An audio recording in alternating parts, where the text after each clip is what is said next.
Baik, kita mulai saja. Bismillahirrahmanirrahim. Assalamualaikum warahmatullahi wabarakatuh. Yang mulia Bapak Ketua Pengadilan Tinggi Agama Kendari, yang kami hormati Koordinator Komisi Yudisial untuk wilayah Sulawesi Tenggara beserta rombongan, para hakim, panitera, sekretaris, dan seluruh pejabat struktural yang hadir pada siang hari ini. Kita berbahagia, karena itu kita panjatkan puji syukur kehadirat Allah Subhanahu wa taala dilimpahkan kepada Rasulullah sallallahu alaihi wasallam. Pada siang hari ini kita merasa berbangga karena kita kehadiran tamu yang dihormati, yang disegani di seantero Indonesia ini, yaitu Komisi Yudisial. Sebelum kita mulai mau melanjutkan acara ini, kita buka acara ini dengan sama-sama melafadzkan basmalah. Bismillahirrahmanirrahim. Yang terhormat Koordinator Yudisial Wilayah Sulawesi Tenggara, saya perkenalkan dahulu para peserta pada hari ini. Di samping Bapak adalah yang mulia Bapak Ketua Pengadilan Tinggi Agama Kendari, Bapak Dr. Haji Mame Sadapal SHMH, ya, Nia Nur Hamidah. Di sebelah sini adalah hakim Bapak Didi Nur Wahyudi, Bapak Jaharudin, Ibu Hajah Mariana, Ibu Siti Aminah. Kan hakim dulu ya. Sebelahnya siapa? Ibu Bapak Haji Andi Nur Jihad, Bapak Haji Saifuddin. Semuanya adalah hakim kita, memang lengkapnya segini. Yang satu sedang menjalankan umroh, jadi hadir pada hari ini.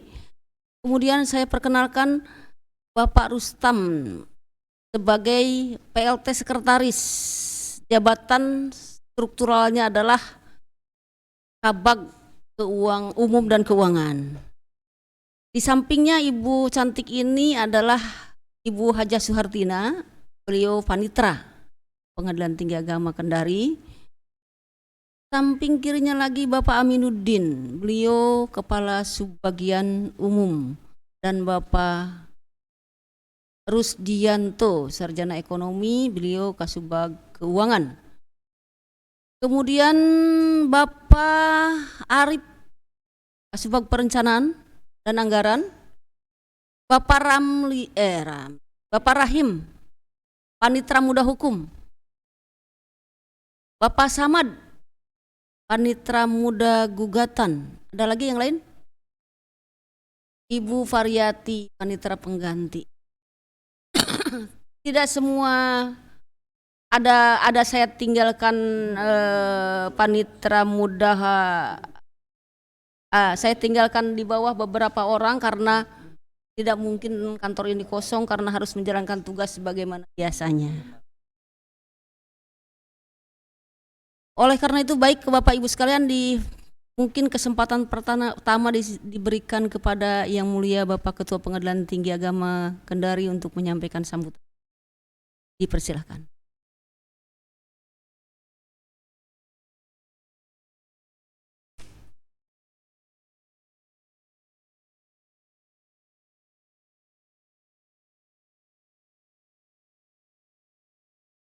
Assalamualaikum warahmatullahi wabarakatuh.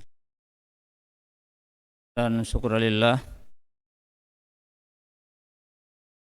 pertama-tama mari kita memanjatkan puji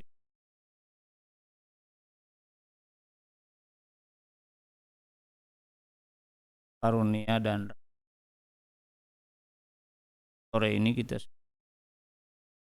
sehat walafiat. Kita baginda Rasulullah Muhammad sallallahu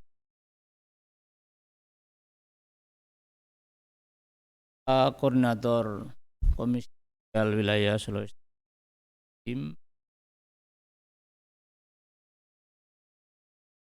struktural dan fungsional yang baru pada yang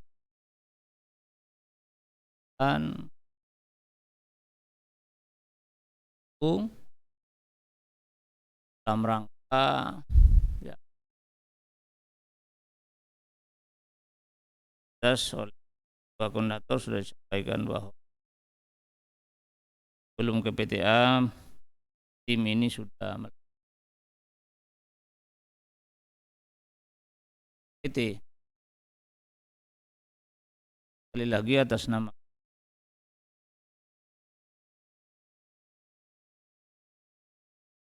serta seluruh jajarannya.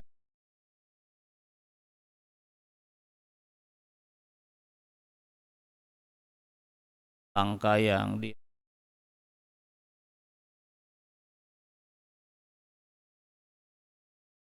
lain tugas rutin kita yang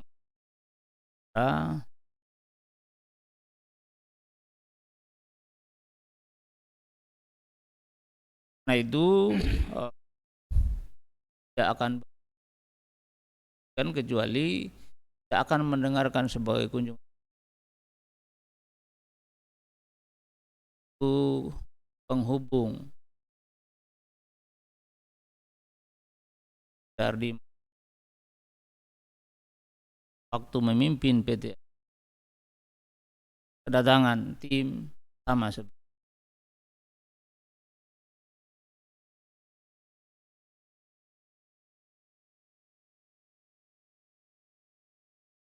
ini kita beli. Artinya sekarang ini sudah bukan zaman lagi diri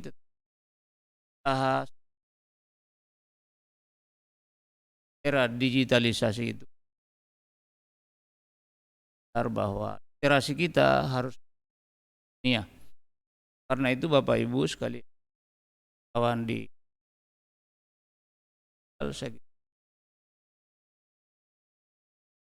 dan tinggi agama tahun 2000 dalam rangka pembangunan reformasi telah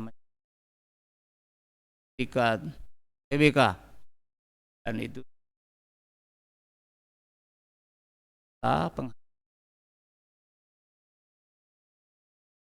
dilakukan setelah berapa KPTA 2019 dan dua sebagai kelanjutan saat ini melakukan pelihara merawat capaian-capaian dan tinggi siapkan bangunan BEM di akhir. Karena itu kita juga meminta masukan informasi Komisi Yudisial jaga merawat memang capaian-capaian nasional presiden kan ini ya, siapapun terbuka untuk itu yang paling penting konstruktif. Namanya hidup ini kemitraan, biasa ada anasir-anasir yang kalau ada informasi sebaiknya juga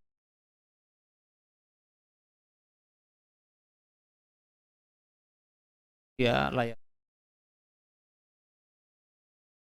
dan tim sepenuhnya saya dan ya terima kasih. Assalamualaikum warahmatullahi wabarakatuh.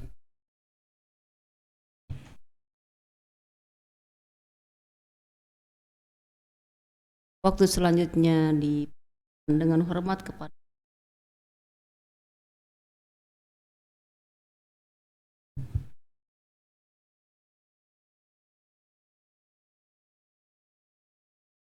yang saya hormati Ketua Pengadilan dari yang saya hormati hakim-hakim dari Yang saya hormati dan saya banggakan adalah jabat struktural maupun fungsional dari yang tidak bisa saya sebutkan satu persatu namanya. Semoga pertemuan kita hari ini juga bernilai sebagai ibadah bagi kita semua. Assalamualaikum warahmatullahi wabarakatuh. Bapak Ibu sekalian, kehadiran kami di sini sebetulnya, nawaitu yang pertama itu adalah karena kami ingin membangun sinergi sebagai mitra bersama dengan pengadilan di Sulawesi Tenggara, termasuk Pengadilan Tinggi Agama. Mengapa? Karena kami bertugas kurang lebih baru 4 bulan. Ketika dilantik di Jakarta, Komisi Yudisial, kami baru aktif bekerja 4 bulan. Karena itu kami punya kepentingan, kami punya agenda untuk mengenalkan Komisi Yudisial menghubung Sulawesi Tenggara kepada pengadilan. Kalau Bapak Ibu sekalian, apalagi yang mulia Hakim Pengadilan Tinggi Agama mendengar kata Komisi Yudisial, akan kemarin di Pengadilan Tinggi Sulawesi Tenggara, ya, yang ada bayangannya itu adalah, wah ini yang mengawasi hakim ini yang laporkan kita ini nanti yang merekomendasikan mutasi karena pelanggaran kode etik atau pedoman perilaku. Nah, itu juga sebetulnya perlu diluruskan. Jadi mohon maaf, kita ini bukan malaikat pencabut nyawa. Astagfirullah. Ya. Tetapi apa? Kita hadir itu adalah menyamakan persepsi. Menyamakan persepsi tentang apa? Tentang bagaimana menjaga marwah dan wibawa pengadilan. Dan itu hanya bisa dilakukan kalau ada sinergi antara Komisi Yudisial dengan pengadilan itu sendiri. Kalau kita pikir ya, ini yang mengawasi pengadilan ini kan termasuk Pengadilan Tinggi Agama Kendari, itu kan sudah banyak. Ada Bawasnya Mahkamah Agung, ya, ada Komisi Yudisial sekarang penghubung di Sulawesi Tenggara yang dulu belum pernah ada. Terus ada masyarakat juga melakukan pengawasan. Sehingga saya kira saya setuju dengan tadi Pak KPT Agama, bahwa sekarang tidak bisa lagi kita menutup diri. Kenapa? Karena semua bisa diakses oleh publik. Kemarin Komisi Yudisial baru saja melakukan pemberhentian tidak dengan hormat terhadap salah satu hakim pengadilan agama. Kenapa? Dia sudah berselingkuh dengan seorang penggugat di pengadilan agama. Bahkan dia jadikan sebagai istri siri. Tentu kejadian-kejadian begini itu kita tidak inginkan. Sehingga saya mengatakan begini, Bapak Ibu sekalian, KY hadir jangan dipandang sebagai masalah, tapi jadikanlah itu sebagai solusi. Kita jadikan ini sebagai mitra. Tetapi kami juga tidak bisa menahan diri, tidak bisa untuk tidak bertindak sesuai prosedur yang berlaku kalau ada hakim yang nyata-nyata melakukan pelanggaran kode etik. Karena itu menjadi tugas kami di kantor. Sehingga paling tidak pertemuan-pertemuan seperti ini sebetulnya adalah harapan kami adalah bagaimana bisa saling mengingatkan dalam kebaikan dan kesabaran. Begitu. Kenapa? Karena saya kadang-kadang bercanda dengan teman-teman di kantor, saya bilang kalau kita ke pengadilan agama atau pengadilan tinggi agama, itu kayaknya rasa-rasanya beda kalau kita ke pengadilan negeri, ke pengadilan tinggi, begitu. Kenapa? Karena insya Allah hakim-hakim pengadilan tinggi agama itu maupun di pengadilan agama itu tingkat istiqomahnya bagus, gitu. Ilmu tauhidnya bagus, begitu. Sehingga apa? Seharusnya kita tidak mendengar ada permainan perkara di pengadilan agama maupun pengadilan tinggi agama. Harusnya kita tidak lagi mendengar ada hakim yang melakukan pelanggaran kode etik atau pedoman perilaku hakim, gitu. Nah, lalu begini Bapak Ibu sekalian, tadi saya sempat ngobrol. Kalau kita pikir-pikir, mau 1000 pun Komisi Yudisial di Sulawesi Tenggara yang mengawasi hakim, tapi kalau hakimnya itu sendiri secara moral tidak merasa bertanggung jawab, dia tidak merasa sebagai wakil Tuhan di dunia, maka bagaimanapun diawasi, dia tetap akan melakukan perbuatan curang. Maka saya katakan, adalah kembali kepala individu atau person masing-masing. Bagaimana dia bertanggung jawab, bagaimana secara moral dia merasa bahwa dia adalah patron, dia adalah tokoh di masyarakat, dia adalah tokoh di pengadilan yang seharusnya dihormati, dijunjung tinggi, dan dialah yang menjaga wibawa pengadilan. Nah, karena itu komisi yudisial itu, Bapak-Ibu sekalian, kita misalnya kalau ada pengaduan di kantor, katakanlah misalnya dia mau melaporkan, ada warga yang melaporkan atau pencari keadilan yang melaporkan bahwa perkara saya sekarang baru masuk di Pengadilan Tinggi Agama Kendari atau Pengadilan Agama Kendari gitu. Perkaranya misalnya perkara perceraian atau perkara yang lain. Maka komisi yudisial itu kita juga tidak bisa sembrono melakukan pemantauan. Ada prosedur yang kita lakukan. Yang berperkara itu juga harus menjelaskan kepada kita mengapa persidangan itu harus kita pantau dan mengapa hakimnya, ada apa dengan hakimnya, apakah ada dugaan pelanggaran kode etik, apakah ada bukti atau tidak. Kenapa? Karena kadang-kadang Bapak Ibu sekalian yang mulia, ada saja orang itu kalau misalnya dia tidak senang kepada hakim atau kepada pengadilan, jangankan yang kalah, yang menang sekalipun itu tidak puas dengan putusan hakim. Sehingga kita juga diembani tanggung jawab oleh Undang-Undang Komisi Yudisial adalah bagaimana melakukan langkah hukum atau langkah lainnya kepada orang perseorangan, kelompok orang, badan hukum yang mencoba merendahkan kehormatan, keluhuran martabat atau perilaku hakim. Itu menjadi lawan kita itu. Jadi kalau saya mau mengatakan begini, Komisi Yudisial ini di satu sisi memang tidak bisa dinafikan, tugasnya adalah melakukan pengawasan pemantauan terhadap perilaku hakim. Pemantauan itu bisa terhadap proses persidangan, sedangkan pengawasannya terhadap pelanggaran-pelanggaran kode etik, dugaan pelanggaran kode etik. Tapi di sisi yang lain, kita juga bisa bertindak untuk apa? Untuk melakukan advokasi kepada hakim yang telah direndahkan kehormatan atau martabatnya pada saat menjalankan tugasnya.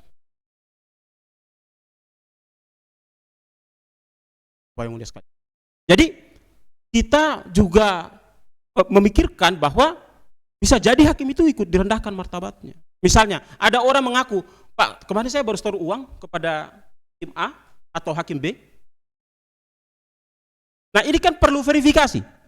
Nah, di kantor itu kita ada prosedurnya. Nah, bisa jadi itu hanya sekedar fitnah. Karena mungkin dia kalah perkara dengan hakim tersebut. Begitu. Jadi, Bapak-Ibu sekalian, para yang mulia, kita tidak juga dengan mudah untuk melakukan suatu proses interogasi, bahkan konfrontasi dengan hakim, kita lakukan suatu prosedur, kita sangat berhati-hati dengan itu. Kenapa? Karena kita juga punya tujuan yang sama, menjaga martabat, marwah pengadilan. Nah, sudah dibagi nggak? Sebetulnya saya sudah siapkan PPT, tapi saya pikir kita santai aja. Sudah saya siapkan PPT-nya.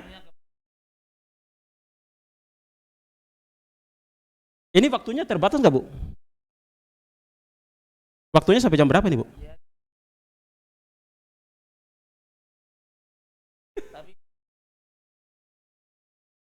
Ya, ini sudah mau jam 3 soalnya.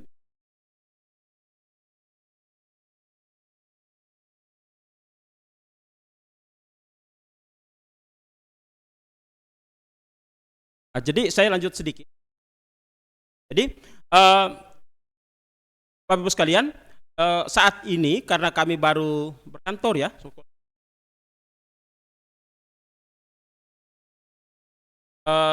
kantor kita itu ada di Jalan Supu Yusuf. Orang-orang banyak mengenalnya belakang Mall The Park Kendari. Biasa orang Kendari kan suka mungkin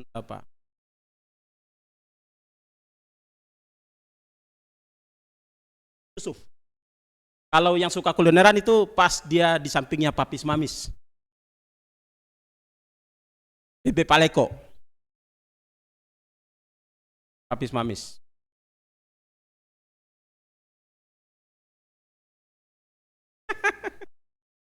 Kadang-kadang betul. Nah, jadi di situ kantor kita dan asisten-asisten ini ada yang Pak Arianto ini hakim. Jadi kalau ada hakim yang direndahkan martabatnya, ya, diserang kehormatannya pada saat dia menjalankan tugas kedinasan, atau yang berkaitan penanganan perkara, maka itu tugas kami di komisi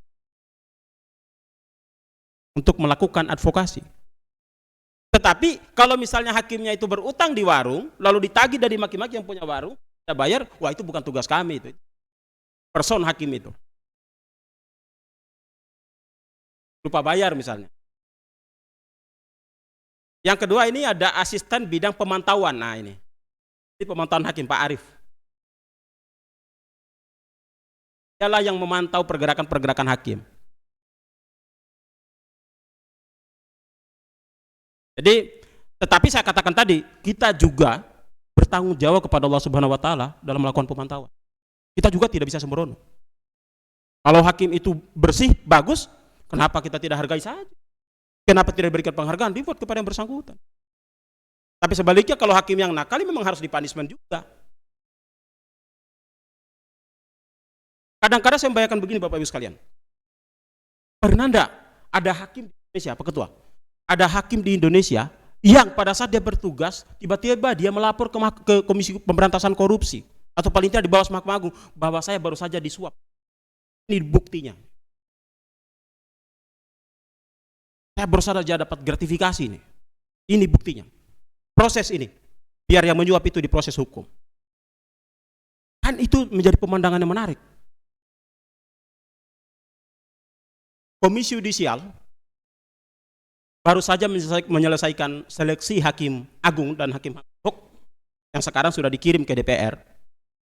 Dan seleksi yang sekarang menurut WKPT Sultra, karena beliau juga ikut seleksi kemarin dan gugur, menurut beliau salah satu seleksi yang paling berat, paling ketat di seleksi yang sekarang.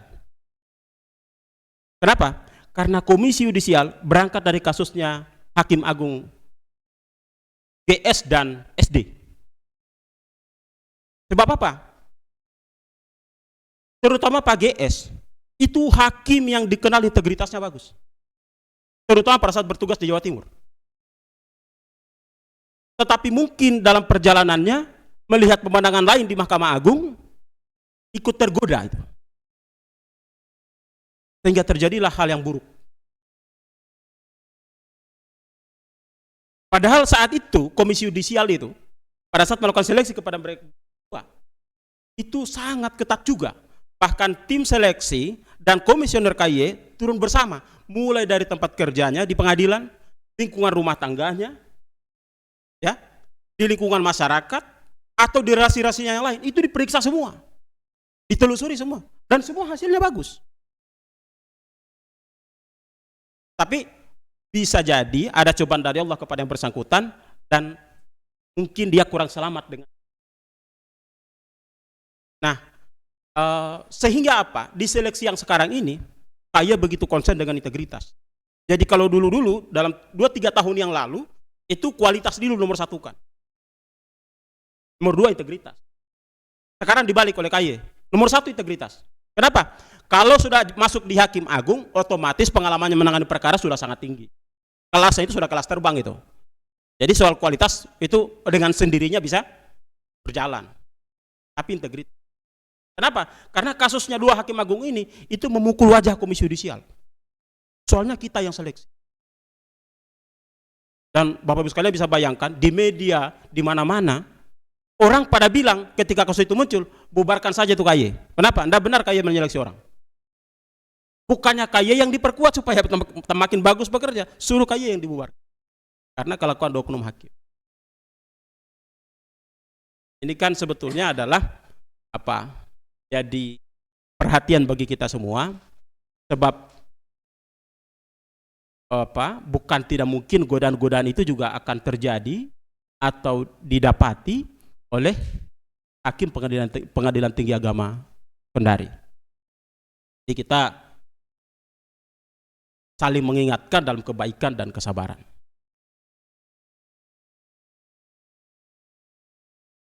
Jadi saya kasih singkat aja lah ya.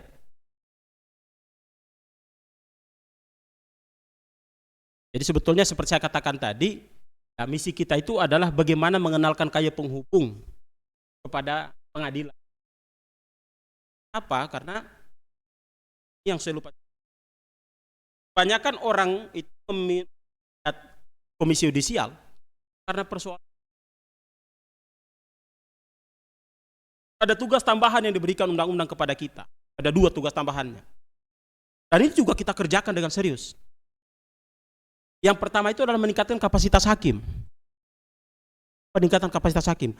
Dan itu terus-menerus dilakukan oleh komisi yudisial dengan mahkamah. Bahkan saya kira yang mulia dan paling sering mungkin latihan. Dan itu adalah hasil kerjasama antara komisi yudisial dengan mahkamah.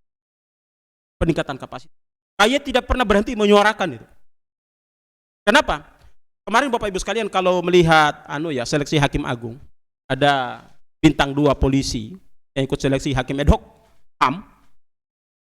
Dia bahkan tidak tahu apa itu pengadilan apa itu yang disebut dengan pengadilan Nuremberg. Apa itu pengadilan Tokyo? Bagaimana itu pengadilan HAM? Dia tidak tahu. Tetapi ini karena yang lolos ini sudah semakin kecil, tidak mungkin lagi digugurkan, makanya tetap diloloskan di DPR. Itulah salah satu konsennya ke komisi yudisial adalah meningkatkan kapasitas. Jadi capacity buildingnya hakim itu perlu dinaikkan terus menyesuaikan dengan perkembangan zaman. Yang kedua adalah peningkatan kesejahteraan, Bapak Ibu sekalian. Dan ini memang sebetulnya menjadi masalah klasik di Indonesia, tidak hanya di pengadilan, di instansi-instansi lain pun juga soal kesejahteraan yang menjadi masalah. Kemarin ketika kita ngobrol, kita acara dengan pengadilan tinggi, salah satu hakim itu, hakim HAM ad hoc, hakim tipikor, dia mantan Kakanwil Hukum dan HAM di Ambon. Kemudian dia ikut seleksi menjadi hakim ad hoc, tipikor di Sulawesi Tenggara. Dapat penugasan di Sulawesi Tenggara maksud saya. Dia ngakunya gajinya itu 25 juta. Dia bayar rumah dinas 700.000 per bulan. Dan sebagainya, terus potong pajak karena take home page. Bersihnya katanya dia dapat sekitar 22 juta. Angka itu menurut dia masih kecil itu. Mungkin di tengah kebutuhannya yang cukup besar begitu. Nah, komisi yudisial sebetulnya menyadari itu. Tetapi juga mau mengatakan begini, korupsi itu kan bukan hanya soal kebutuhan. Suap gratifikasi itu kan bukan hanya soal kebutuhan. Tapi karena memang secara moral dia rapuh. Memang integritasnya itu agak rendah sehingga mudah untuk disalahgunakan posisinya. Kenapa? Karena bagi kita sebetulnya gaji 22 juta itu sudah lumayan ya. Hanya saja komisi yudisial itu masih berusaha lagi nih. Politik hukum pemerintah ke depan. Jadi sekarang ini kan undang-undang Mahkamah Konstitusi sudah selesai. Nah sekarang komisi yudisial bersama-sama dengan Mahkamah Agung sedang mendorong perubahan undang-undang Mahkamah Agung yang baru dan undang-undang komisi yudisial. Dan salah satu fokusnya itu adalah soal peningkatan kesejahteraan hakim. Peningkatan kesejahteraan hakim. Ya memang kalau kita bandingkan misalnya dengan hakim-hakim Eropa, jauh Bu, Bapak Ibu sekalian, jauh. Kalau dirupiahkan, kalau hakim di Belanda itu kurang lebih sekitar, kalau dirupiahkan ya, sekitar 120 jutaan per bulan. Makanya mereka sudah alergi mau terima suap, duitnya sudah banyak.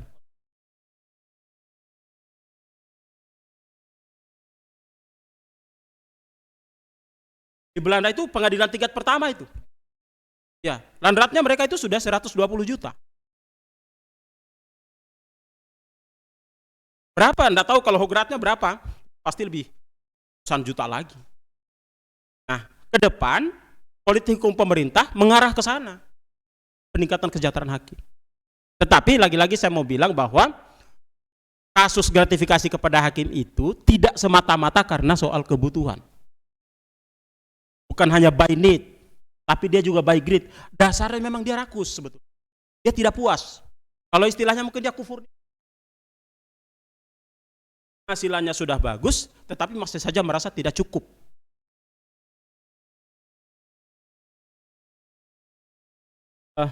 Lanjut Pak.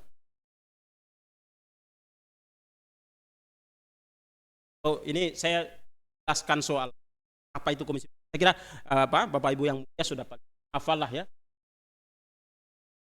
hakim. Saya tidak akan lagi. Intinya kalau kita bicara komisi judisial itu adalah lembaga negara yang berwenang pengangkatan hakim agung. Satu. Kedua, hakim ad hoc. Dan wewenang lain dalam rangka apa? Menjaga, menegakkan kehormatan, keluhuran martabat, serta perilaku hakim. Jadi mungkin ada, kalau begitu siapa yang ngawasi komisi judisial? Bagaimana kalau komisi judisial yang nakal? Ya, jadi istilahnya siapa yang mengawasi pengawas? Jadi kita pun juga ada rambu-rambu, ada prosedur, ya, dan ada metode pertanggungjawaban yang kita lakukan ketika kita melaksanakan tugas tanggung jawab kita yang terkait dengan pengawasan.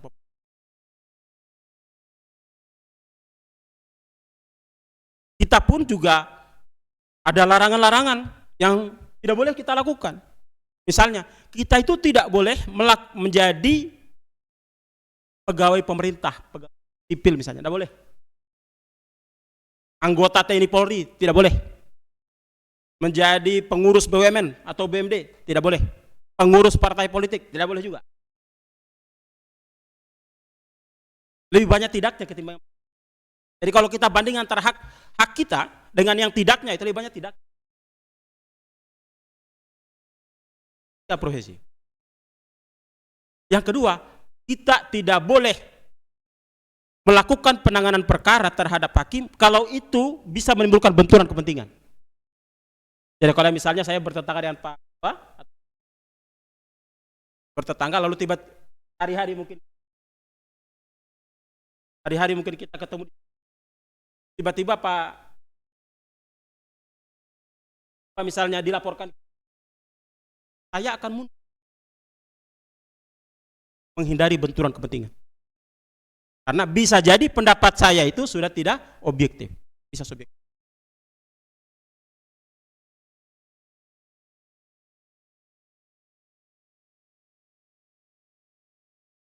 Ini Bu, tugas kita Bapak Ibu. Pertama itu melakukan pemantauan dan pengawasan. Memantau dan mengawasi. Nah, ini pekerjaan yang berat. Sampaikan tadi kepada Pak KPT Agama. Personil kita 4 orang. Kita menghadapi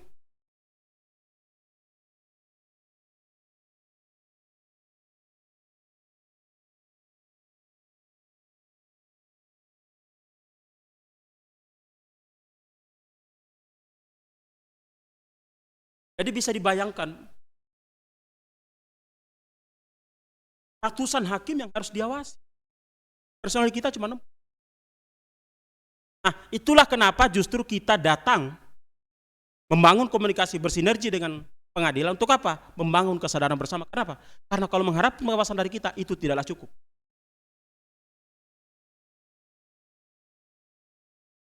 Itu adalah tugas kita di Komisi Judisial yang berkaitan dengan dugaan pelanggaran. Jadi kalau ada laporan masyarakat Bapak Ibu sekalian, kita tidak bisa melaporkan hakim ini, itu teman saya, itu tetangga saya, itu saudaranya keluarga saya. Bisa. Tetap kita harus terima, kita lakukan secara profesional. Tetapi ada juga berbagai macam prosedur yang harus dilewati. Misalnya, kamu melaporkan hakim siapa, di pengadilan mana, kasusnya apa, buktinya apa. Coba ceritakan kronologinya dan seterusnya. Kenapa? Karena bisa jadi dia mungkin tujuannya hanya untuk merendahkan kehormatan. Jadi kita juga tidak sekonyong-konyong menerima lalu melakukan proses memanggil hakimnya. Kita verifikasi dulu.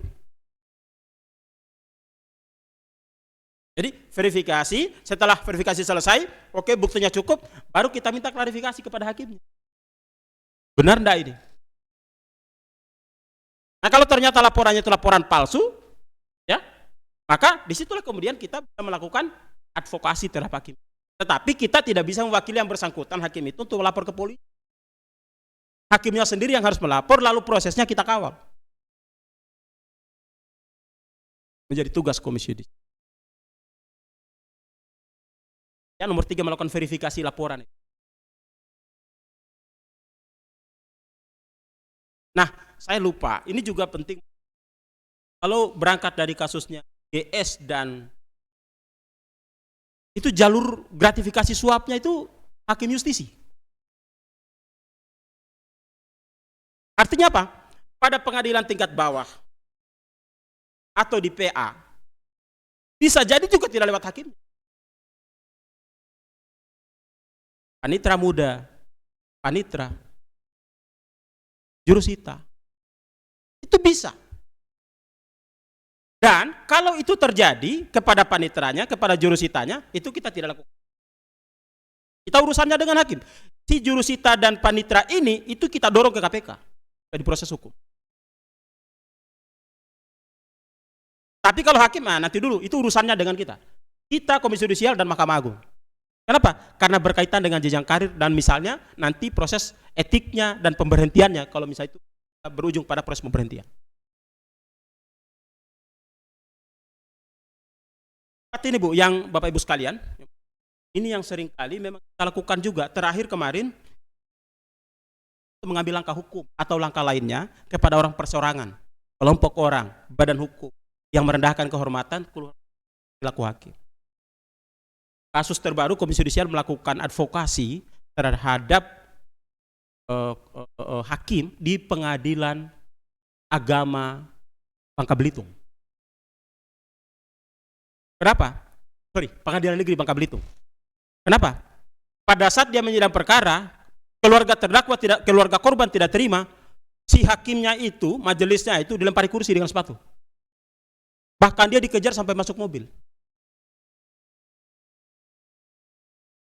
Komisi Yudisial menghadapi situasi yang demikian itu tidak tinggal diam. Kita melakukan advokasi. Komisi Yudisial Pusat penghubung langsung berkoordinasi dengan Polda setempat untuk dilakukan pengamanan kepada hakim. Dari dia berkantor sampai di rumahnya. Kemudian kepada orang yang menyerang itu, saya katakan tadi, diadvokasi dengan cara apa? Agar dia melaporkan sendiri kepada kepolisian setempat, lalu yang melakukan pengawasan terhadap prosesnya adalah Komisi Yudisial. Kenapa? Karena perbuatan merendahkan kehormatan hakim itu sama dengan merendahkan kehormatan pengadilan. Padahal pengadilan itu tempat bisa kita menemukan adanya keadilan. Sehingga itu bisa dibilang sebagai musuh bersama dari semua orang apabila ada orang yang merendahkan kehormatan, martabat hakim dan pengadilan. Akhir itu melaksanakan tugas lain. Tugas lain salah satunya adalah kita duduk di sini. Ini adalah tugas lain yang diberikan Yudisial pada kita. Nah, ini sebetulnya bagian Pak Arief.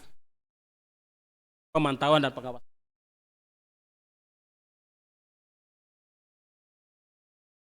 Nah, begini Bapak Ibu sekalian. Kadang-kadang kalau kita bicara pengawasan hakim itu, pertama, ada masyarakat yang langsung datang melapor ke kantor. Ya. Misalnya dia melaporkan tentang ada perkara yang ditangani oleh Hakim A dan si B yang menurut dia tidak lazim cara penanganannya. Maka mungkin diduga terjadi pelanggaran kode etik. Dia melapor ke kantor, kita lakukan verifikasi, klarifikasi, sampai investigasi. Terakhir penarikan kesimpulan. Yang kedua adalah bisa jadi kita sendiri yang menemukan masalahnya. Itu namanya inisiatif dari Komisi Yudisial. Jadi kita melihat perkembangannya di media misalnya, oh ada kasus ini. Katakanlah misalnya ini perkara kesusilaan, tetapi sidangnya terbuka.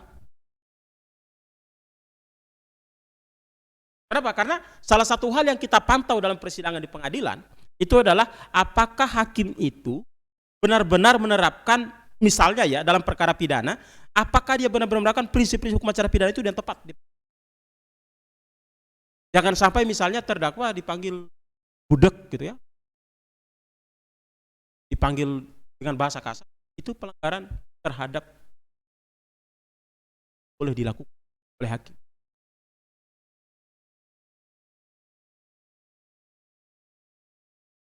Kita dalam pemantauan juga memantau terhadap jalannya persidangan. Seperti apa sih persidangan yang dilakukan itu. Dan biasanya 3 atau 4 kali kita melakukan sidang pertama sampai pada penarikan kesimpulan perkara pidana.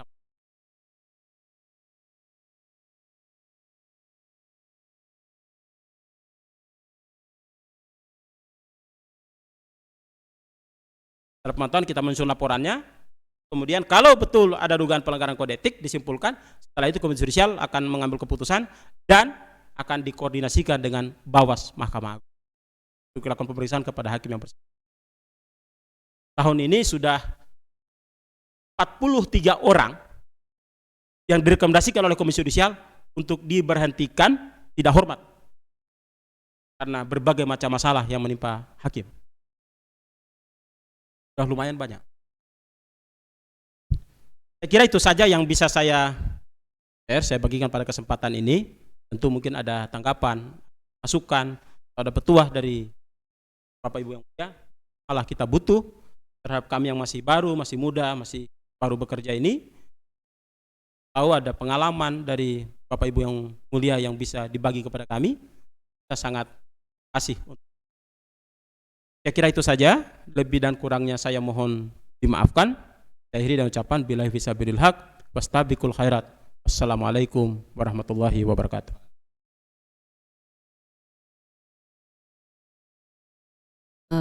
Demikian sambutan dari Koordinator Komisi Yudisial Wilayah Sulawesi. Kita kasih aplaus dulu untuk beliau ya. Bapak Ibu sekalian yang saya hormati, barangkali ada sampaikan baik berupa pertanyaan, dan sebagainya, saya silakan. Saya mulai dari sebelah, persilahkan, ada dari sebelah kanan, Pak Andi, silakan Pak Saifuddin.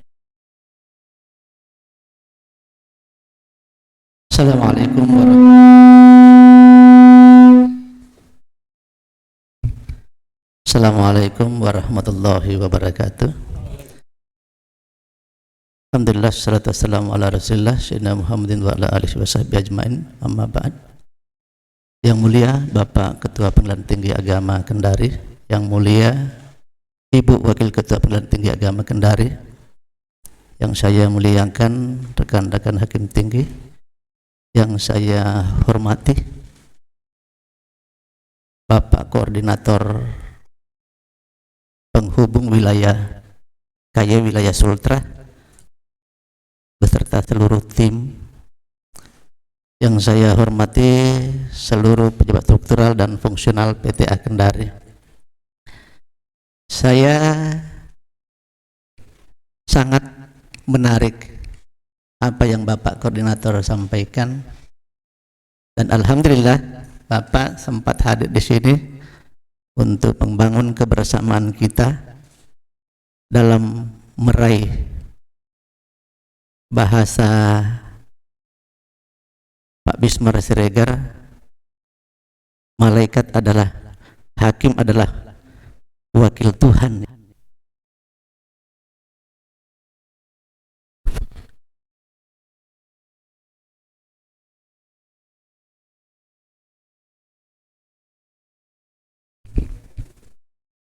Oke, kita lanjut. Sebenarnya saya tertarik saat itu bahwa kehadiran KY adalah untuk membantu dalam bahasa umumnya adalah mengawasi perilaku hakim ya. Harapannya sebenarnya jangan keluar dari koridor. Nah, cuma tadi Pak Koordinator menyampaikan bahwa kehadiran KY sebagai pengawas justru tidak ada yang mengawasi, cuma memiliki rambu-rambu. Nah, tapi kalau saya berpikir sebenarnya hakim pun memiliki rambu-rambu. Hakim tidak boleh begini, harus kalau ada benturan kepentingan hakim harus mundur. Pada dasarnya sama, tetapi hakim lahir kayaknya dalam rangka untuk mengawasi. Apakah tidak ada upaya seperti itu ke depan? Yang kedua, kasus MY yang barusan koordinator sebut. Beliau itu memasuki masa pensiun. Apakah hukuman bagi seorang hakim yang sudah terbit SK pensiunnya masih berlaku? Yang kedua, apakah boleh ketika SK pemberhentian belum terbit, jangan dulu dicap sebagai seorang terkena sanksi pemecatan? Karena nyatanya ini koran muncul padahal yang bersangkutan masih berkantor, kan belum terbit ya. Ini maksud kita adalah sebelum ada yang namanya kalau putusan itu belum BHT, belum berkekuatan hukum, tetap mungkinkah masih bisa kita jangan anggap bahwa dia dipecat karena bersalah, karena itu kan beban moral ya. Apalagi tiba-tiba nanti muncul pertimbangan lain, misalnya apakah bisa dipertimbangkan itu, oh dia sudah pensiun sebagai, walaupun mungkin memang ada kehilafan terakhir karena memang seperti Bapak tadi sampaikan bahwa melakukan poligami tanpa izin ya. Nah, barangkali itu saja dari saya. Terima kasih. Assalamualaikum warahmatullahi wabarakatuh.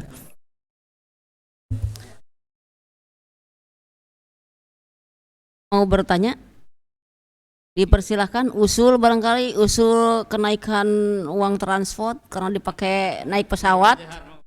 Silakan Pak Jaharudin, Bapak tua kita ini. Assalamualaikum warahmatullahi wabarakatuh.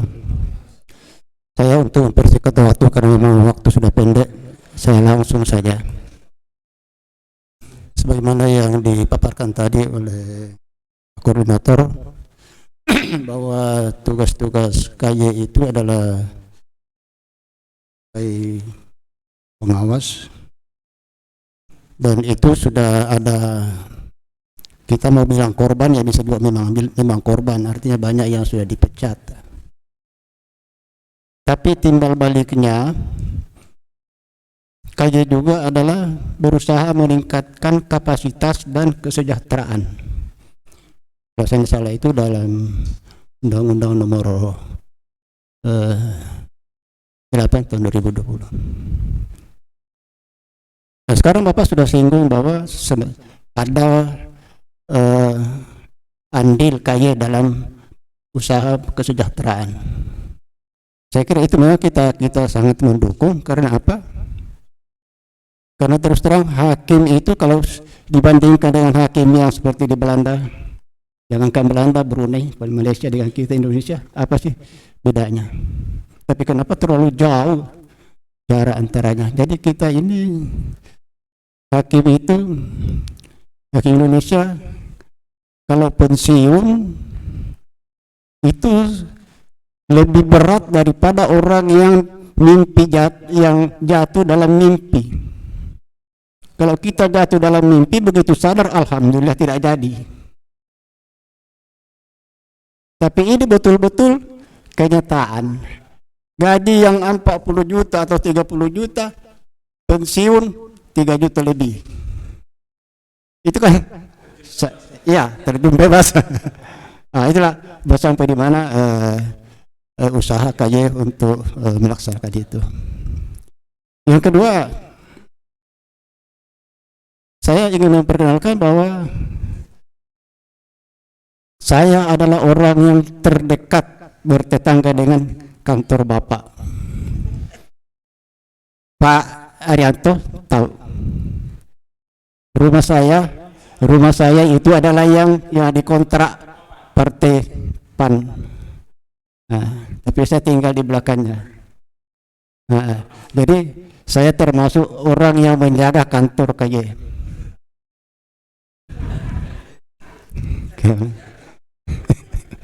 Ya. Saya kira itu. Terima kasih, saya ini saya perkenalan. Terima kasih. Assalamualaikum warahmatullahi wabarakatuh. Persilakan satu lagi. Tapi ya silakan Ibu Haji. Langsung saja ya.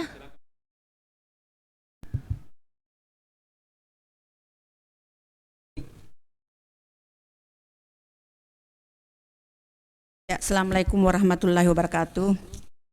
Tadi sempat saya membaca tentang KAI ya, lakukan pemantauan dan pengawasan terhadap perilaku hakim. Ini saya garis bawahi tentang perilaku hakim ini yang dimaksud perilaku terhadap akhlaknya kah atau terhadap hubungannya dengan perkara. Terus ada pengalaman saya pada tahun 2012 waktu itu mentor Hakim di Pengadilan Agama Makassar. Ada waktu itu undang-undang KY ya, ada perubahan dulu itu ikut juga menyeleksi Hakim. Padahal undang-undang KY dulu kan hanya untuk pengangkatan Hakim Agung. Ternyata ada perubahan, akhirnya terlibat dalam ada semacam memberikan ke Hakim.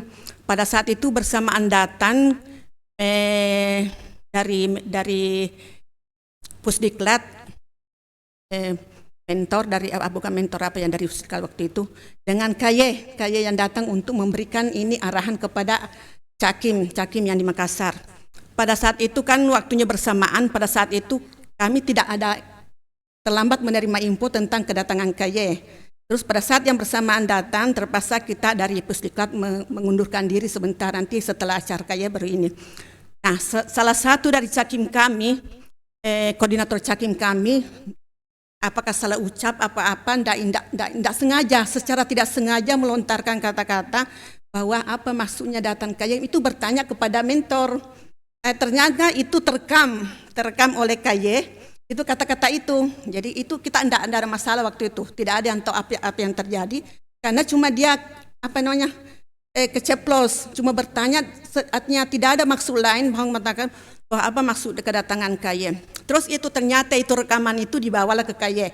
Akhirnya dipanggillah anak ini untuk dievaluasi tentang kode etik perilaku hakim. Setelah ke sana kembali 3 kali berulang kali datang, ternyata hasilnya rapat antara Pusdiklat dengan KY dengan Mahkamah Agung. Bahkan itu waktu sangat tarik menarik antara Mahkamah Agung dengan KY, mungkin masih ingat Pak ya. Nah, itu akhirnya anak ini dinyatakan dipending kelulusannya. Bahkan datang pemeriksa dari KY mengirim tim advokasi ya terhadap anak itu. Kedua, Mahkamah Agung juga mengirim psikolog dari UI untuk memeriksa ini anak ini apakah ada kelainan atau apa. Padahal ini tidak ada, ini anaknya pintar, ini. Aslinya 6 bulan kemudian teman-temannya sudah diangkat jadi hakim, dia masih tinggal. Saya waktu itu, saya sebagai mentor punya tanggungan jawab sebagai mentor Cakim, saya menghadap ke KY. Itu di kantor ya, saya berhadap dengan Pak Wakil KY waktu itu, dan Pak Doktor yang Hakim Agung sekarang, Pak Dokter. Tahun 2012-2013, kami hanya dinasihati bahwa ya itu risiko ya, mungkin mudahan katanya. Pokoknya saya ini tentang perilaku hakim ini, artinya ini kan ucapannya tadi ini ada hubungannya dengan perilaku hakim, itu aja yang saya ingin ya, makasih. Apakah ini ya maksudnya ini yang poin pertama ini apa hubungannya dengan ini perilaku apa salah ucap itu bisa juga dijadikan sebagai ya itu mungkin aja, kalau sebagai, ini kan dalam sebuah pertanyaan sebatas mana ini perilaku kata-kata yang seperti apa yang menjadi pengawasan KY. Makasih. Karena menurut pengalaman Ibu dengan kata-kata ada apa KY ke sini itu sudah dianggap sebagai sebuah pelanggaran. Mungkin itu ya. Inti dari pertanyaannya adalah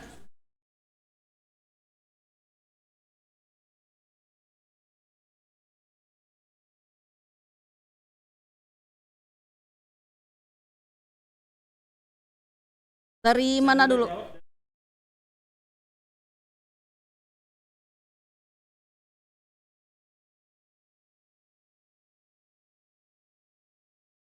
Ya, dimulai dari terakhir. Mulai dari Ibu Aminah dulu. Dimulai dari Bu Aminah.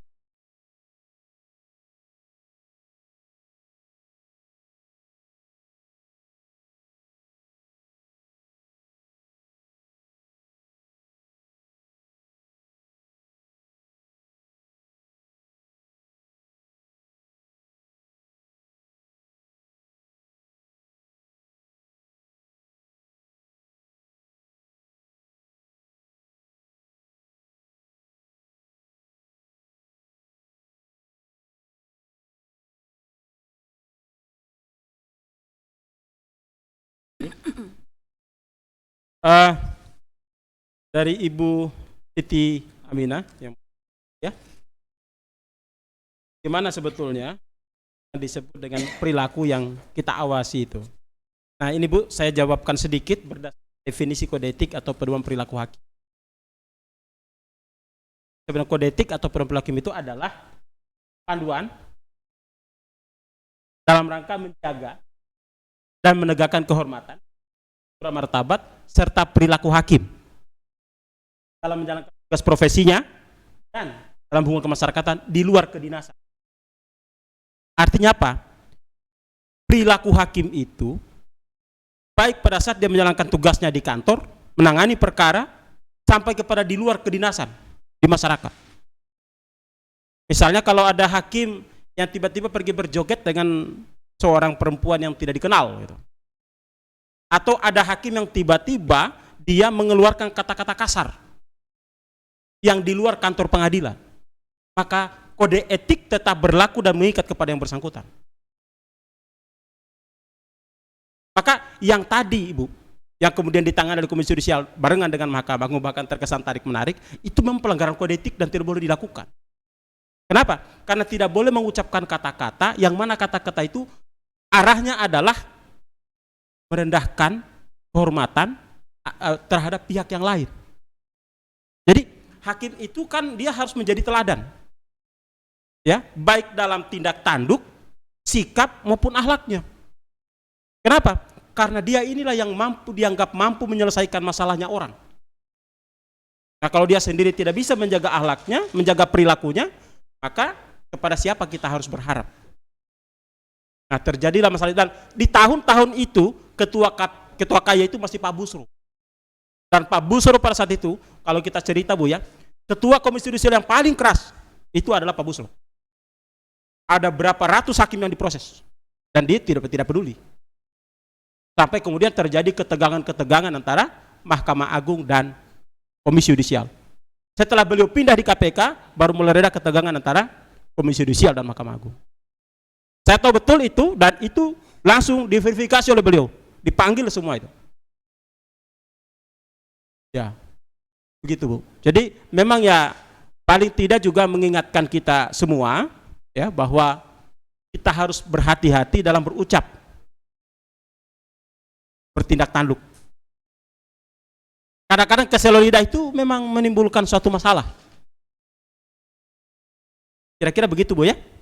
Jadi itu berlaku baik pada saat ibu berdinas misalnya, atau bapak ibu yang lain berdinas, maupun di luar kedinasan. Misalnya ada ibu pergi ke pasar, tawar ikannya karena mahal, ikan apa, ikan jelek kok jual ini? Adalah perkataan yang tidak patut dikeluarkan oleh seorang hakim. Jadi hakim itu harus lebih banyak sabarnya rupanya. Maka saya bersyukur Bunda jadi hakim saya. Karena saya kurang sabar. Tahun 2007 saya ikut seleksi hakim. 2007. Dulu tempat seleksinya pertama tes tertulisnya di Pengadilan Tinggi Sultra itu. Saya saat itu nilaiku tertinggi. 98 nilai saya. Lalu kemudian kita ikut tes psiko di Makassar. Saya lolos lagi. Saya masuk 3 besar. Kebetulan saingan saya pada saat itu saya juga baru tahu ya. Mudah-mudahan sekarang sudah berubah rekrutmen hakim, saya kira sudah berubah. Zaman saya dulu ketika saya seleksi, pas saya cek rupanya satu anaknya hakim Mahkamah Konstitusi, bapaknya saat itu baru selesai jadi KPT Sultra, Pak Alim. Ya, Alim. Satu anaknya ketua Pengadilan Tinggi Bali, datang ikut seleksi di sini. Satu anaknya Pansel Pengadilan Tinggi Palembang. Satu anaknya Kepala Kejaksaan Negeri Tanah Toraja. Hanya saya yang dari orang tidak mampu pada saat itu. Nah, pada saat psikotes, saya lolos. Masuk 3 besar saya. Lalu kita diwawancara. Di wawancara itu, ini saya cerita pengalaman aja. Pada saat wawancara itu, kita di panel. Jadi, paling tidak, kita baku tahu nih, misalnya, siapa yang bisa menjawab pertanyaan pewawancara, siapa yang tidak. Karena kita ditanya ke mana? Pengadilan. Acara ditanyakan semua. Saya merasa 2 yang lebih banyak tidak menjawab. Tapi apa yang terjadi? Yang di kanan saya yang lolos, yang anaknya almarhum Pak Ali, yang sekarang bertugas di Pengadilan Negeri Bone, namanya Abdul Hakim. Tetapi apa saya katakan hari ini, saya memang tidak lolos hakim, tapi sekarang saya mengawasi hakim. Tapi bukan bermaksud sombong, Bu. Ini hanya sekedar cerita saja. Ya, saya kira kita punya konsen yang sama untuk keadilan. Pertanyaan kedua dari Pak kita tetangga kantor. Saya ketemu tahun lagi pensiun. Desember ya? Ya. Mudah-mudahan husnul khotimah nih. Jadi soal kesejahteraan itu, Pak, Mahkamah Agung itu Komisi Yudisial itu, baik rapat dengan Mahkamah Agung maupun rapat dengan Komisi 3, pembahasan utama itu soal kesejahteraan hakim. Kemarin di Pengadilan Tinggi Sultra, malah yang mereka persoalkan cuti. Ya, karena kan hakim ini kan berpisah dengan istrinya atau suaminya, berpisah dengan sanak saudaranya, keluarganya. Sehingga waktunya untuk paling tidak dia minta paling tidak dalam 1 bulan itu dikasih waktu 1, 2, 3 sampai 3 hari lah untuk kembali cuti. Kelihatannya Bapak berjauhan juga ya. Tetapi tidak hanya di situ, ada hakim lain yang mempersoalkan juga. Masalahnya, Pak, kalau kita ngambil cuti lagi, itu menanggung biayanya besar lagi, Pak. Ada satu hakimnya tugasnya dia kampungnya di Medan. Bola badai sudah 15 juta. Saya bilang, wah, sudah memikirkan cuti, mikirin lagi nih sewanya yang 15 juta ini. Tetapi itu tidak mengurangi keseriusan dan ikhtiarnya kita di Komisi Yudisial tentang bagaimana meningkatkan kesejahteraan hakim. Ini kan perlu kita tampung, Bapak Ibu yang mulia ini.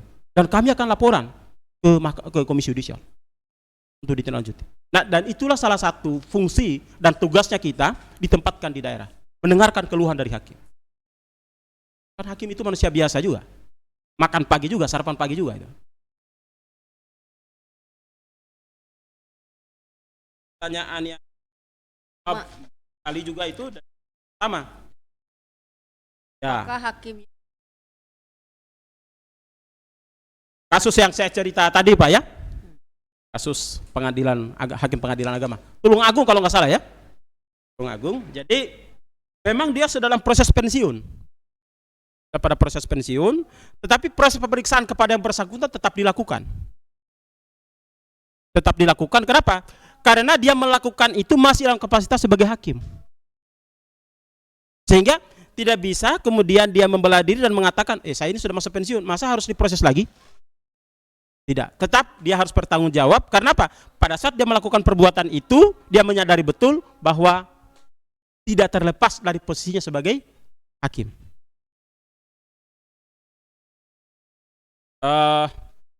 Di perkara ini, saya juga tidak memahami secara detail, gitu. Tapi di perkara ini ada 2 kesalahannya. Kesalahan pertama adalah dia membangun hubungan relasi yang subjektif dengan pihak yang berperkara di pengadilan kepada penggugat. Bahkan dialah orang pertama yang meminta nomor HP-nya penggugat. Dia juga yang menghubungi secara proaktif. Dan dia menjanjikan bahwa dia akan masuk di tim majelis yang akan menangani perkara gugatan itu. Hanya kalau kita bicara soal Williams and Wetten dalam Belanda, ajaran hukum pidana Belanda, dia mengetahui dan menyadari betul yang dilakukan itu keliru. Dia sengaja itu. Lalu dia jugalah yang mengajak supaya perkara ini jalan dengan bagus, diajaklah nikah siri si penggugat ini. Sampai kemudian penggugat ini punya anak. Nah, yang mengadukan siapa? Istri sahnya. Jadi kesalahannya dua. Pertama adalah pelanggaran terhadap kode etik pada saat dia menangani perkara. Yang kedua adalah dia melakukan nikah siri tanpa izin istri yang sah. Nikah kedua tanpa izin yang sah.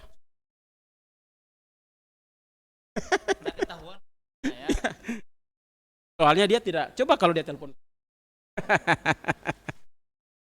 Kira-kira begitu, Pak.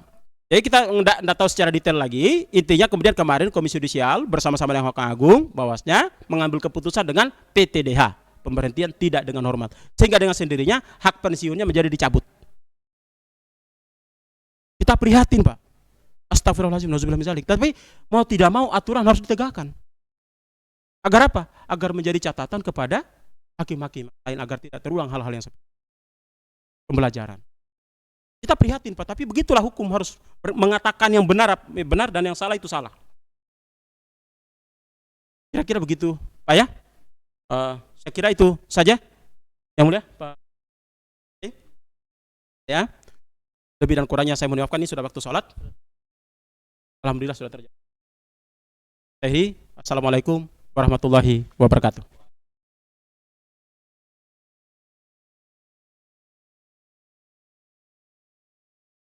Pak Hakim. Terima kasih Pak Hariman Satri. Sudah cukup. Kita sebenarnya saya hanya mau berbagi saja kepada kawan-kawan dari ada hal yang sebenarnya untuk terutama dengan kebijakan itu hasil perjuangan juga dari panjang. Ada namanya sewa rumah dinas. Sewa rumah dinas itu sebenarnya kita syukuri, tapi sebenarnya membuat juga penderitaan. Kalau khususnya saya hanya menyampaikan kan Bapak-bapak kan bisa Jayapura. Itu hakim di Jayapura itu kontrakannya itu bagi yang tidak punya rumah dinas, maka kalau pakai sewa rumah itu dia harus nombor 2 juta sampai 2 juta lebih. Karena yang tersedia itu di DIPA itu kan cuma 1 juta lebih. Paling tinggi kalau di Jayapura sekitar 2 juta. Kita kembali ke Sulawesi Tenggara karena kalau di sini seperti kita. Kemarin saya baru menghadap sama Mahkamah. Saat ini kalau kami ini hakim tinggi termasuk dibandingkan di Indonesia lumayan Bapak. Rumah dinas hakim tinggi itu 12 karena sekretaris itu bukan rumah dinas, itu tinggi punya. Nah, ini karena dulu zaman masih Departemen Agama namanya. Nah, terus setelah kita tetap dihibahkanlah ke masjidnya. Namun fasilitas yang ada ya dibandingkan sewa yang tersedia 1,5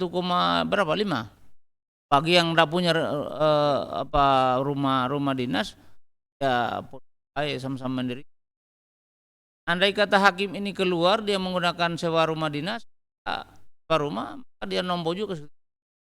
Dia tinggal di rumah dinas. Ini sedih juga karena itu rumah dinas kan sudah memang kita pasti, tapi fasilitas tidak ada.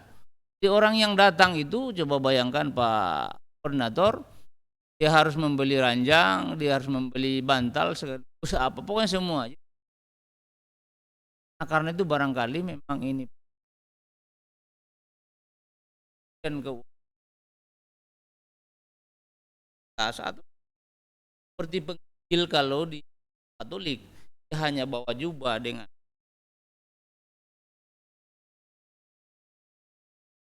kalau yang ini kan nasib-nasiban. Umpamanya Pak Andi Nurjihad ini kalau sekarang di rumahnya itu dia beli AC umpamanya. AC, dia beli kulkas, dia beli. Jadi kalau sudah ada SK, sudah TPM pindah Pak, jadi dia harus cari-cari orang-orang yang akan menggantikan uang. kadang-kadang ya terpaksa sodako juga, bagus juga, tapi masalah sodako sama hakim. Ya orang mau tinggalkan kulkas, spring bed dan lain-lain kan AC tidak mungkin mau. Tapi kadang-kadang paksa 2 juta saja. Kapal katanya box atau trek yang lebih sesuai lagi kalau Ibu Mariana, Ibu Hakim tinggi ini ya mungkin bawa spring. Jadi biar sejuta boleh aja. Jadi memang itu ya suka dukanya. Tapi kita sudah pasti kalau orang hakim agama ini pasti perjuangan pemerintah ini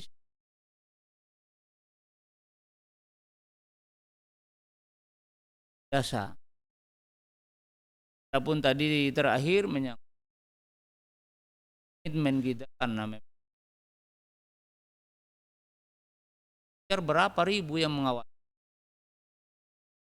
Karena orang semakin kalau kita pikir SD, bayangkan Bapak ketika tertangkap tak OTT-nya itu SD, saya ada di Jayapura, saya bicara dengan KPT waktu itu. Ternyata itu KPT Bapak duluan saya terima informasi PTA. Dari SD ternyata angkatannya beliau. Dan dia katakan beliau baik sebenarnya.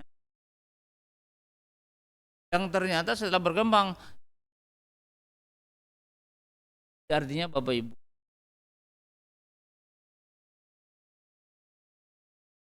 yang tadi main baru Cakim sudah nanya-nanya bilang kenapa datang, artinya orang datang beratur.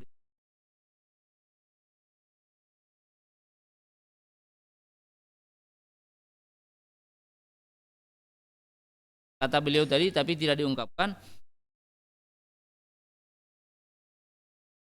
Sedikit, bukan kata saya, kata beliau Pak. Yang datang KAI itu yang mendengar, yang direk. Sensitif lah. Sebenarnya kalau kita mau, saya pernah menolak.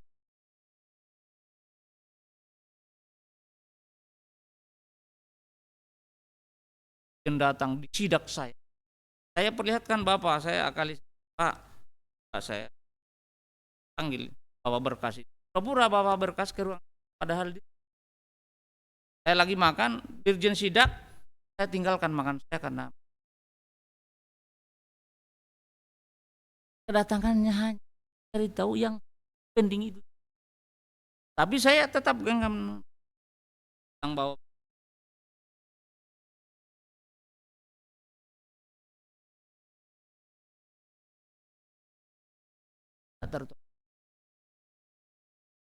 Bukan berarti kita setuju. Kira-kira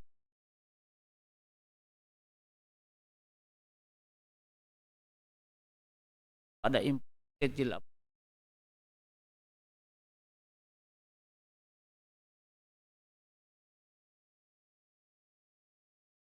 Tidak ada saja. Allah, mari sekedar tambahan saja.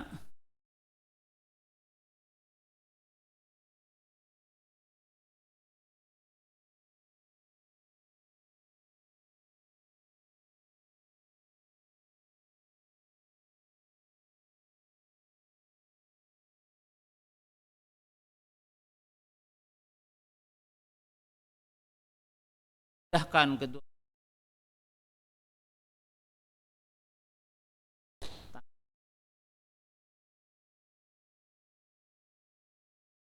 orang itu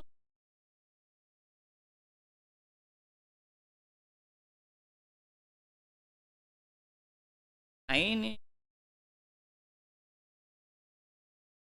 sana kan ada prosedur transparan. Jika dia minta dikasih tidak berlaku.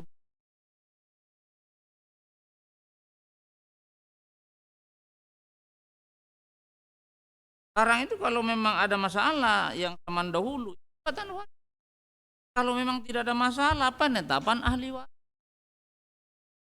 biayanya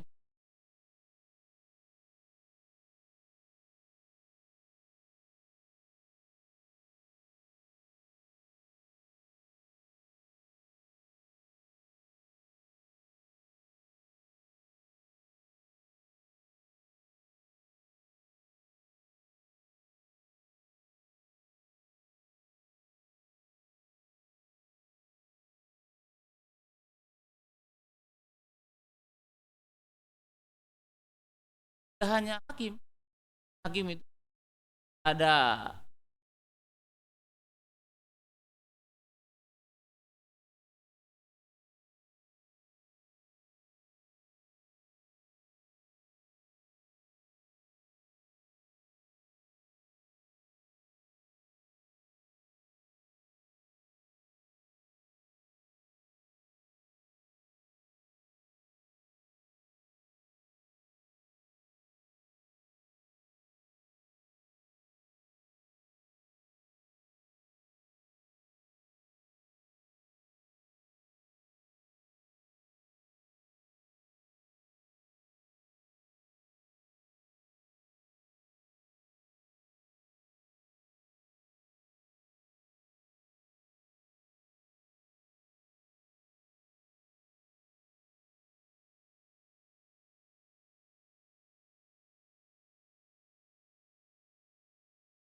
Baik. Demikian pertemuan kita pada siang menjelang sore atau sore hari ini. Mudah-mudahan dengan pertemuan ini Allah memberkahi kita semua. Terima kasih atas kesediaan Bapak Koordinator untuk menjadi seorang pemberi testimoni dalam rangka kami Bapak Ibu sekalian, sebenarnya banyak yang ingin saya sampaikan. Saya itu orang cerewet, permintaannya banyak tapi waktu yang memisahkan kita. Sebelum berakhir saya kasih hadiah untuk Koordinator KY dan rombongan berupa kasih sayang telah berlalu. Di balik batu intan permata. Masih senang untuk bertemu, tapi waktu memisahkan kita. Burung alap-alap terbang di awan, burung cendrawasih dari iri. Mohon maaf atas segala kekurangan, terima kasih atas segala perhatian. Kita tutup acara pada sore hari ini dengan melafalkan hamdalah. Alhamdulillahirrabbilalamin. Mudah-mudahan suatu waktu bisa ketemu lagi Pak Hariman, Pak Arif, Pak Amrul, Pak Arianto. Kalau ya. Taufiq wal hidayah. Wassalamualaikum warahmatullahi wabarakatuh. Kita foto bersama dulu ya. Diminum dulu, nanti kita foto bersama. Setelah itu Pak Koordinator akan dipandu